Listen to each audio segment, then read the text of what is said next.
Kinagulat ng mga taga-Department of Education ang biglang pagbibitiw kanina ni VP Sara Duterte. Hiling naman ng ilang grupo, sana raw hindi na politiko ang pumalit kay VP Sara bilang kalihim ng DepEd. Nasa frontline na balitang yan si Faith Del Mundo. Matapos ang 2 taon, binitiwan na ni Vice President Sara Duterte ang pagiging kalihim ng Department of Education. Gayon din ang pagiging Vice Chairperson ng National Task Force to End Local Communist Armed Conflict o NTF-ELCAC. Ibig sabihin, hindi na siya bahagi ng gabinete ng Administrasyong Marcos. Hindi niya binanggit kung ano ang dahilan ng kanyang resignation, pero giit ni VP Sara, ang aking pagbibitiw ay hindi lulan ng kahinaan, kundi dala ng tunay na malasakit para sa ating mga guro at kabataang Pilipino. Ngunit anumang kwento, kahit gaano kaganda, ay sadyang nagtatapos rin.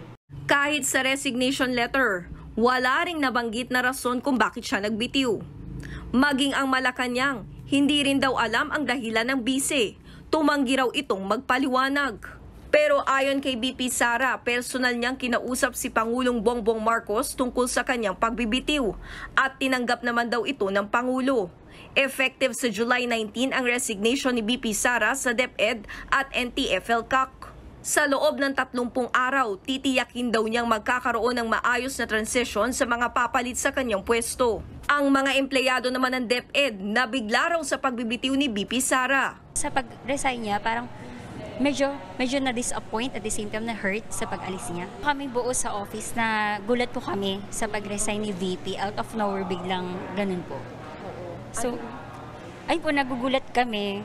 Kasi syempre, ang daming programs. Actually, very unexpected po yung nangyari. And hindi po namin inaasahan na biglang may announcement na ganito ngayon. And we're just hoping na maayos po yung papalit kay VP Sara as Secretary of our department. Pero para naman sa Alliance of Concerned Teachers, noon pa raw dapat nag-resign ng bise. Wala naman siyang niresolbahan sa issue ng guro at buong sektor ng edukasyon, katulad ng kakulangan, paano tutugunan yung kakulangan sa guro, sa silid-aralan, paano pa makakamit yung nakabubuhay na sahod ng guro. Ang tanong ngayon, sino kaya ang susunod na magiging DepEd Secretary? Giit ng Teachers Dignity Coalition, mas makabubuti kung hindi na politiko ang mauupo sa pwesto. Para naman ma-spare yung DepEd, which is supposedly a politically neutral agency, para hindi naman po madrag ito sa politics. Dapat ang ilagay na DepEd Secretary ay may pusong teacher, nauunawaan ng pagiging teacher. Nagbabalita mula sa Frontline, Faith Del Mundo, News 5. Mga kapatid, Lucy Cruz Valdez po, maging maalam at may pakialam sa mga napapanahong balita sa bansa. Tumutok at mag-subscribe sa News 5 social media pages.